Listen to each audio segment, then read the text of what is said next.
Friends, welcome to village agriculture. నా పేరు నాగేశ్వర రెడ్డి. ఇవాళ వీడియోలో ఏంటంటే చాలామంది నన్ను ఈ యొక్క బంతిపూలు, మా దగ్గర రాయలసీమలో చెండుమల్లి అంటాము. సో ఈ యొక్క బంతిపూల సాగు మన ఏపీ రాజధాని అమరావతి ఉంది కదా, అక్కడ ఉండవల్లి ప్రాంతంలో ఉన్నటువంటి చాలామంది రైతులు ఎంతో కాలంగా సాగు చేస్తున్నారన్నమాట. సో దానిలో భాగంగా నా మిత్రుడు విజయరామరాజు అని ఉన్నారు. సో తను ఇండియన్ విలేజ్ అగ్రికల్చర్ అనేటువంటి ఒక యూట్యూబ్ ఛానల్ రన్ చేస్తున్నారు. అందులో చాలా అంటే అక్కడికి సంబంధించినటువంటి ఉండవల్లి ప్రాంతాన్ని సంబంధించినటువంటి రైతులతో తను ఇంటర్వ్యూ చేస్తూ ఉంటాడు. తన ఛానల్కి సంబంధించినటువంటి లింకు అలాగే తన డీటెయిల్స్ కూడా నేను కింద డిస్క్రిప్షన్లో ఇస్తాను. అక్కడికి వెళ్ళి తన ఛానల్ కూడా సబ్స్క్రైబ్ చేయండి. సపోర్ట్ ఇస్తే అక్కడికి సంబంధించినటువంటి మంచి వీడియోస్ తను చేస్తాడనమాట. దీనిలో భాగంగా సదరు విజయరామరాజు అక్కడ ఉన్నటువంటి ఉండవల్లిలో ఈ యొక్క బంతిపూల సాగు చేసినటువంటి రైతుతో ఇంటర్వ్యూ చేయడం జరిగింది. చాలా బాగా చక్కగా వివరించాడు అనమాట. తన మెలకువలు ఏంటి, ఎట్లా తెచ్చుకోవాలి ఏంటి అనేది కూడా. సో దానికి సంబంధించిన అన్ని వివరాలు నా ఫ్రెండ్ రామరాజు అందిస్తాడనమాట. So please watch. ఈరోజు ఏంటంటే మనం అమరావతి చుట్టుపక్కల ప్రాంతాల్లో ఇంతకుముందు మనం గతంలో కొన్ని వీడియోలు తీసాము. గులాబీ సాగు గురించి, అదేవిధంగా దొండ సాగు గురించి. మన రైతులు కొంతమంది బంతి సాగు గురించి కూడా తీయమని చెప్పి కోరడం జరిగింది. దాని ఉద్దేశంతో మనం ఈరోజు ఇక్కడికి రావడం జరిగిందనమాట. ఉండవల్లి గ్రామం ఇది. ఈ ఉండవల్లి గ్రామంలో సత్యనారాయణ గారి దగ్గర మనం ఉన్నాము. గత 50 సంవత్సరాలుగా వ్యవసాయ రంగంలో వివిధ పంటలు పండిస్తూ తన తోటి రైతులకు ఆదర్శంగా నిలిచినటువంటి సత్యనారాయణ గారి గారితో మనం ఇప్పుడు మాట్లాడబోతున్నాము. ఇప్పుడు మీరు చూస్తున్నారు, ఇది బంతినారు అనమాట. బంతి మొక్కలు, హైబ్రిడ్ బంతి మొక్కలు మరి సత్యనారాయణ గారు పెంచుతున్నారు. ఇందులో ఏంటంటే ఆరెంజ్ రకము, అదేవిధంగా ఎల్లో రకం, 2 రకాలు కూడా మరి సత్యనారాయణ గారు పెంచుతున్నారు. మరి ఈ పంటకి సంబంధించి ఇది ఎన్నాళ్ళ పంట కాలము, అదేవిధంగా ఈ నారు ఎక్కడి నుంచి తీసుకొస్తారు, దీన్ని పంట నుంచి అంటే ఎంత ఆదాయం వస్తుంది, ఎంత ఖర్చులు అవుతుంది, దీన్ని ట్రాన్స్పోర్ట్ ఎలా చేస్తారు, మార్కెటింగ్ ఎలా ఉంటుంది, అదేవిధంగా దీనికి సంబంధించి పంటకు సంబంధించి పంట కాలం ఎన్ని రోజులు ఉంటుంది, ఇటువంటి పూర్తి వివరాలన్నీ కూడా మనం సత్యనారాయణ గారిని అడిగి. నా పేరు సింగశెట్టి సత్యనారాయణ అండి, రైతుని, ఎక్స్-ఎంప్లాయ్ కూడాను. నాకు గత 50 ఏళ్ల నుంచి వ్యవసాయ రంగంలో అనుభవం ఉంది. ఈ సంవత్సరం జూలై 4వ తారీఖున హైబ్రిడ్ బంతి వేసాను, బంతి సాగు చేస్తాను. ఈ రోజుకి 2 నెలల 2 రోజులు మాత్రమే దీని వయసు. అయితే దీనికి కావలసినటువంటి నారు కానీ, ఎరువులు కానీ, పై మందులు కానీ, తెగుళ్ళ మందులు కానీ మొత్తం కూడా నేను కూలక్షంగా మొక్క ఇచ్చిన వాళ్ళని అడిగి తెలుసుకుని దాని ప్రకారంగా వాడి ఇంత మొక్క చేశాను అన్నమాట. నేను 2 నెలల 62 రోజులు దీని వయసు కేవలం. ఇది మాకు పంట చేతికి అందింది. ఇంతకుముందు 2 కోతలు కోసాము. 2 కోతలు కూడా విజయవాడ సేల్ చేస్తున్నాము. కేజీ 100 రూపాయలు అమ్మాము, కేజీ 60 నుంచి 70 కూడా అమ్మాము. పోతే మళ్ళీ 3వ కోతకి రెడీ అవుతుంది. ఇది ఆదివారం వస్తామండి. ఆదివారం గణేష్ నిమజ్జనం 7వ రోజు కాబట్టి మార్కెటింగ్ చూసుకుని దీని కోతకు వస్తాం మేము. మార్కెటింగ్ మనకి ఎప్పుడైతే ₹1 కలుస్తూ ఉంటామో అప్పుడు మేము కోతకు వస్తాం. దీనికి కావాల్సినటువంటి మందులు ఏంటంటే బైఫార్సు, హోస్టా తిన్ను, అదేవిధంగా సీజెంటా వాడిది, పొకెయిన్ మందు, పురుగు మందు, అదేవిధంగా బేర్ కంపెనీ వాళ్ళది ఫ్రేమ్ అనే మందులు ఉన్నాయి. ఈ మందులు మాత్రమే పిచికారీ చేసుకోవాలి. మొక్క తడిసి తడవకుండా తీసేయాలి. స్పేరు ఎక్కువ కారేట్ కొట్టకూడదు. మందుని కారేట్ కొడితే దానికి ఎక్కువ, మనం కనుక ఆహారం ఎక్కువ తీసుకుంటే గ్యాస్ ట్రబుల్ ఎలా వస్తుందో దానికి కూడా తెగుళ్ళ మందులు ఎక్కువ కొడితే అదేవిధంగా అది కూడా పాడైపోయే అవకాశం ఉంటుంది. అందువల్ల తడిసి తడవకుండా కొడతాం మేము మందులు. అందువల్ల నాకు దిగుబడి బాగా వస్తుందన్నమాట. దీన్ని బట్టి ఇది పెట్టుబడి మాత్రం ఫస్ట్లో 30,000 పైన అయింది. ఇప్పుడు నాకు ఈ 2 months నుంచి నారు మొక్క వచ్చి 3 మూలకు కొన్నాను నేను. 3 మూలకు కొని కొన్న కాడి నుంచి కూడా 2 or 3 డేస్కి ఏదో స్పేర్ చేస్తూ ఉండాలి. కూరమాండల వాళ్ళది 28 వాడాలి. రెండవది ఏమన్నా స్పిక్ కంపెనీ కానీ ఇంకా వేరే కంపెనీ కానీ డిఏపి ఎరువులు వాడుతూ ఉండాలి. యూరియా కానీ అమ్మోనియా కానీ వాడకూడదు దీనికి. ఎందుకంటే కాంప్లెక్స్ ఎరువులు వాడితేనే ఇది తట్టుకుంటుంది. అదేవిధంగా నత్రజని ఎక్కువ పాలు ఉండదు, వేయకూడదు. ఆఖరికి ఫ్యాక్టరీ వాళ్ళది 20 కూడా వేయకూడదు. నత్రజని ఏదైతే ఎక్కువ ఉందో దాన్ని వాడకూడదని నా సలహా. అందువల్ల నాకు బాగా బీల్డ్ వచ్చింది, మొక్క కూడా హైట్ వచ్చింది. ఈ విధంగా 2 months 62 రోజుల్లో ఇంత మొక్క ఎవరో చేయలేదని నన్ను సాటి రైతులు కూడా వచ్చి అడిగిపోతూ ఉంటారు. అదేవిధంగా ఇప్పుడు ఈ ఛానల్లో వస్తే నేను దానికి వివరంగా చెప్తాను. నేను ఇది ఆరెంజ్ కలర్ అంటారండి దీన్ని. ఇది ఆరెంజ్ కలరు. ఇది మార్కెటింగ్ ఎక్కువ ఉంటుంది, కానీ ఇది ఎక్కువ ఉంటుందని చెప్పి ఇది ఎక్కువ మంది ఎల్లో ఫ్లవర్ కొనడానికి ఇష్టపడతారండి. ఎక్కువ మంది ఎల్లో కొంటారు. ఈ ఎల్లోకే బాగా ప్రాధాన్యత ఇస్తారన్నమాట. ఈ పువ్వు ఇప్పుడు పావలా వంతు మాత్రమే ఇచ్చింది, ఇంకా పావలా ఉంది, ఇంకా ఎడల్పు వస్తుంది అన్నమాట. పువ్వు బాగా ఇచ్చిన తర్వాత ఆఖరి రెబ్బ వరకు ఇచ్చిన తర్వాత మాత్రమే కోసుకోవాలి దీన్ని, అందాక కొయ్యకూడదు. పూర్తిగా ఇచ్చాలండి ఇది. దీనిలో ఇచ్చాల్సినటువంటి రెబ్బలు ఉండయి, ఒక 10 నూటికి 20% ఉండయి ఇంకా రెబ్బలు. ఇవి కూడా పూర్తిగా ఇచ్చిన తర్వాతే తీసుకోవాలి దీన్ని. ఇంత పువ్వు అయినా కూడా కొయ్యకూడదండి, ఇంత పువ్వు అయినా కొయ్యకూడదు. పువ్వు కంప్లీట్గా ఇచ్చాలండి. పువ్వు ఎంత బాగా ఇస్తే కస్టమర్ దృష్టిలో అంత బాగా పడిద్ది. దేవుడికి కూడా బాగా ఇష్టం బాగా ఇచ్చిన పువ్వు అంటే. ఎల్లో అంటే పసుపు అంటే మనకి ఎంతో మంచిది కాబట్టి అందరూ పసుపు పువ్వునే కోరుకుంటారండి, ఎల్లో కలరే కోరుకుంటారు. ఆరెంజ్ కలర్ ఏంటంటే అది ఫ్యాన్సీ పువ్వు, ఫ్యాన్సీగా కోరుకుంటారు. అందువల్ల ఎక్కువగా ఎల్లో వేస్తాము, మేము సాగు చేస్తాం.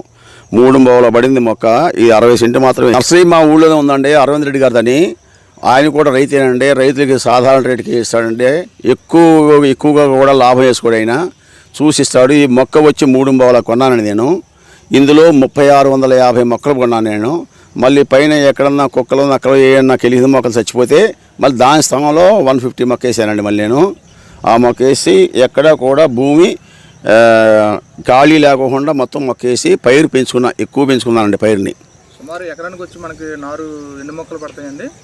ఎకరానికి వచ్చి 7,000 పడతాయండి. 7,000 నుంచి 6,000, 6,000 7,000 మధ్య పడతాయండి. అంటే మొక్కకు మొక్క ఎంత దూరం కానీ? దూరం అండి ఒక 6 అంగుళాలు చాలండి, 6 లేదా 7 అంగుళాలు చాలు. 6 నుంచి 7 అంగుళాలు. అంటే ఆ విధంగా చేసుకుంటే వాళ్ళు ఒత్తేయిద్ది అనుకుంటారు. ఒత్తవటం వల్ల ఏంటంటే మన గాలి ఎఫెక్ట్ తగిలినా కానీ మొక్కకు ఆనిపోతే కానీ రైట్గా లెఫ్ట్కి పడదండి మొక్కది.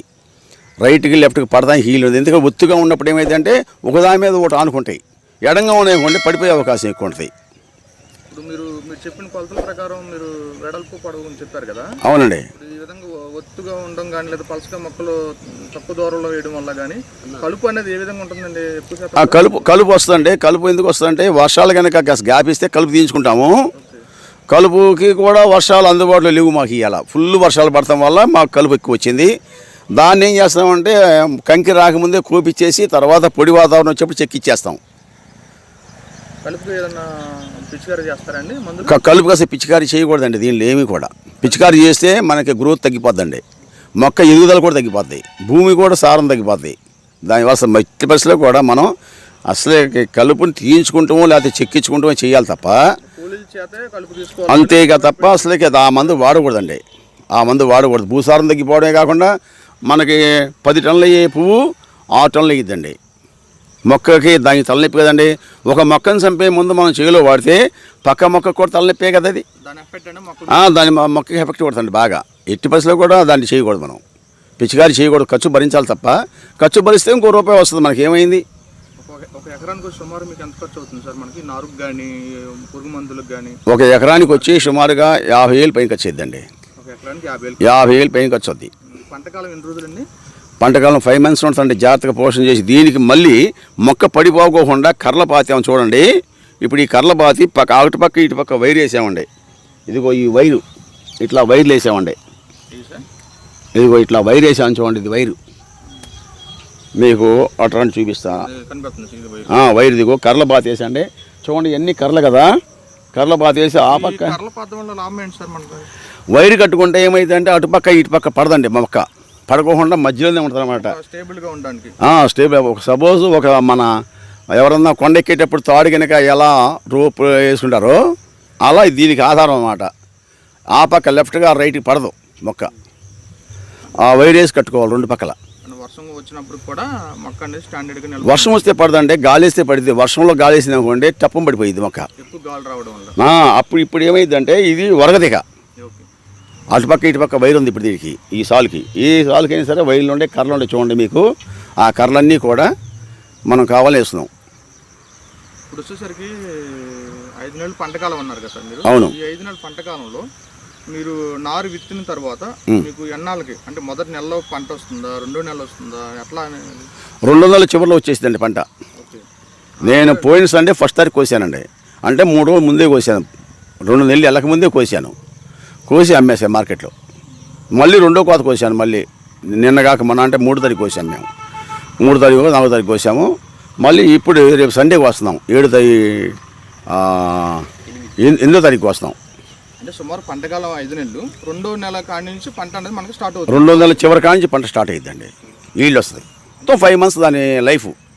5 months తర్వాత ఏమైందంటే అది మనకి కనుక 60 above పడితే అలా దానికి ఇవన్నీ కూడా ఇక ఆర్గానిక్స్ పని చేయవు దానికి కూడా మనలాగానే పని చేయక అది చూపిస్తుంది. నా వల్ల కాదు, నన్ను తీసేసుకో, ఇంకో పైరు వేసుకో అని చెప్పింది అదే మొక్క. మొత్తం పీకేసి మళ్ళీ కల్టివేట్ చేసేసి మళ్ళీ దోసకాయో లేకపోతే బీరకాయో బెండకాయో వేసుకుంటాం. ఇది దిగుబడి నాకు తెలిసి సుమారుగా 20 టన్నులు పై వస్తుంది. 20 నుంచి 30 టన్నులు వస్తుంది. 30 టన్నులు వస్తాయి. 30 టన్నులు ఈజీగా వస్తుంది. సుమారుగా మీకు ఖర్చులన్నీ కూడా కలిపి 5 నెలల కాలంలో 50,000 రూపాయలు ఖర్చు అవుతుంది అన్నారు. 50,000 ఖర్చు అయింది. అదనంగా కూలీలకి ఒక 10,000 అయింది. 60,000 పోను, మిగతా అమౌంట్ మనకు మిగిలింది. ఎంత మిగులుతుందండి మీకు? అంటే మనం మార్కెట్ గురు శుక్ర శని కోసుకుంటే మార్కెట్కి రేజ్ అయ్యిద్దండి పువ్వుది. అందుకే పువ్వు వచ్చింది, పువ్వుని ఆపలేం కదా, ఆ రేటుని బట్టి మిగిలిద్దండి. ఇదమిద్దంగా ఎట్లేదన్నా ఎకరానికి 1,00,000 ఈజీ మిగులుతాయండి. ₹1,00,000 ఈజీ మిగులుతాయి 5 నెలల కాలంలో. మీరు కొత్తగా ఇప్పుడు మన బంతి సాగు చేసే వరకు ఒక రైతుగా మీరు గతంగా మీకు 50 సంవత్సరాలుగా అనుభవం ఉందండి వ్యవసాయం. నా వయసు 65 ఏళ్ళు. సలహాలు ఇవ్వాలనుకుంటున్నారా? బాగా కల్టివేట్ చేయాలండి. కల్టివేట్ చేసేసి మొక్కని ఈ మధ్య దూరం ఉంచండి. ఇది ఈ మొక్కకి 6 నుంచి 10 అంగుళాల లోపే ఇచ్చా. కానీ ఇది మాత్రం ఎంత ఇచ్చానంటే గజన్నర ఇచ్చానంటే, గజన్నర అంటే సుమారుగా 54 అంగుళాలు ఇచ్చా ఇక్కడ మధ్య దూరం. ఈ మధ్య దూరంలో మనం తిరగడానికి కానీ కోసుకుంటానికి కానీ బాగా ఉండాలండి. కొమ్మ తిరిగిపోతుంది, లేకపోతే మనం టచ్ అయితే కొమ్మ తిరిగిపోతుంది. ఇది సరిపడా గ్యాప్ అన్నీ ఉండాలండి. నడవడానికి కానీ గడ్డి మందు అలాంటివి కొట్టకూడదండి. దీనిలో కొడితే దానికి అది సున్నితమైన పంట అండి, చాలా సున్నితమైన మొక్క ఇది. గడ్డి మందు కొట్టినా కానీ మన భూసారం తగ్గిపోయేదే కాకుండా ఏదో గడ్డి చంపాము కూలీలతో పని లేకుండా పోయింది అనుకుంటే దానికన్నా 10 రెట్లు ఎక్కువ నష్టపోతాం మనం. 10 రెట్లు ఎక్కువ నష్టపోతాం. ఒక తీపిస్తే 1 రెట్టే పోతాము, 9 రెట్లు మనకు మిగులుతాయి. కానీ ఏదో గడ్డి కొట్టేసానరా, మందు కొట్టేసానరా, నువ్వెందుకు కూలీలను పెట్టి తీయించున్నావు, అంత ఖర్చు ఎందుకు పెట్టావరా అంటే ఆయనకి ఎంత మిగిలిద్దో ఈయనకి ఎంత మిగిలిద్దో వేరే చేసుకోండి, తెలిసిద్ది అప్పుడు వాళ్ళకి. కాబట్టి గడ్డి మందు కొట్టకూడదండి. బంతి తోటలో సున్నితమైన పంటలు, కూరగాయ పంటల్లో కానీ, బంతి తోటలో కానీ, గులాబీ తోటలో కానీ సున్నితమైన పంటకే గడ్డి మందు అసలు వాడకూడదండి. వాడితే భూసారం దిగిపోయేదే కాకుండా మన భావితరాలకి ఏమీ మిగలదు భూమిలో పంటలకి. మన పిల్ల అట్లా పుట్టేసుకుంటాండి. ఒక 100 సంవత్సరాల పోయేవాడికి భూమిలో ఏమి వేసినా పండదిక. ఎందుకు పండదాయా అంటే ఈ గడ్డి మందు కొట్టావు, ఇంకేం పడింది అది. అదే కదండి, దాన్ని మనం గడ్డిని చంపామనుకుంటున్నామే కానీ దాని ఏరు ఈ గడ్డి కింద ఉన్న సంగతి మనం మర్చిపోతున్నాము. ఆ ఏరు గ్రహించి ఏం చేస్తుంది, ఇదేంట్రా మంచి మంది వేసింది మన రైతు, చెడ్డ మంది వేసాడు, మనం ఎట్టబోతాం రా అనిపించి అది చచ్చిపోయింది. దాని ఆర్గానిక్స్ పనిచే మద్యపానం ఎలా తాగుతాడు ఒక మనిషి, అలవాటు ఉండే మనిషి, ఆర్గానిక్స్ అతను తీయకుండా ఎట్లా పాడైపోతాయో అట్లా పాడైపోతాయి. ఇది చివరిగా సార్ ఇప్పుడు మార్కెటింగ్ ఎట్లా చేస్తారు సార్? ఇది మార్కెటింగ్ మేమే కొట్టులో కూర్చొని అమ్ముకుంటామండి. మేము కమిషన్ వాళ్ళకి ఇస్తాం కొట్లు అమ్మినందుకు.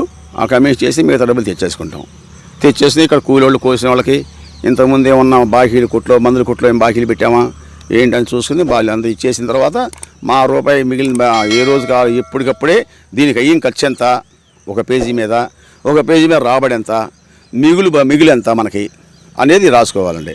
రాసుకుంటే వివరంగా తెలిసిద్ది దానికి ఎంత ఖర్చు అవుతుంది ఏంటనేది ప్రతిదీ రాసుకుంటారు. రాసుకోవాలండి. రాసుకుంటేనే మనకి ఈ పంట లాభదాయకంగా ఉందా నష్టదాయకంగా ఉందా. నష్టదాయకం ఉంటే వెళ్ళకూడదు కదా మనం, లాభదాయకంగా ఉంటే మళ్ళీ రెండోసారి దాని ఛాన్సు. ఇది నీళ్ళు అంటే అది ఆకు వడబడిద్దండి, లైట్గా వడబడంగా నీళ్ళు అందించాలి. దీనికి నీళ్ళు అందించేస్తే మళ్ళీ వెంటనే పుంజుకుంటుంది అన్నమాట. అది 60లో వచ్చి 20లోకి వచ్చేసింది వెంటనే. ఇన్ని రోజులు లేదండి, నేల తీరుని బట్టి. ఇప్పుడు మా నల్లరేగడి నేల మాది. మా నేల కనీసం 10 రోజుల దాకా నీళ్లు ఉంటుంది నీళ్లు. అది ఇసుక నేల అనుకోండి 3 డేస్కి వేయాలి. ఇసుక నేల అయితే ఆగిపోతాయి కదా, అది నీళ్ళు ఎక్కువ పీల్చదు, ఎక్కువ కాలం నిల్వ ఉంచుకోదు. తేమ శాతాన్ని బట్టి మనం గ్రహించుకోవాలండి. మనం తిరిగితే సన్నగా నెరిస్తుంది. నెరిచినప్పుడు మొక్క కూడా ఏమైందంటే పచ్చగా ఉండే ఆకు నలుపు వస్తుంది. నలుపుకి వచ్చినప్పుడు మన నీళ్ళ తడికి వచ్చిన తర్వాత మనం గ్రహించాలి.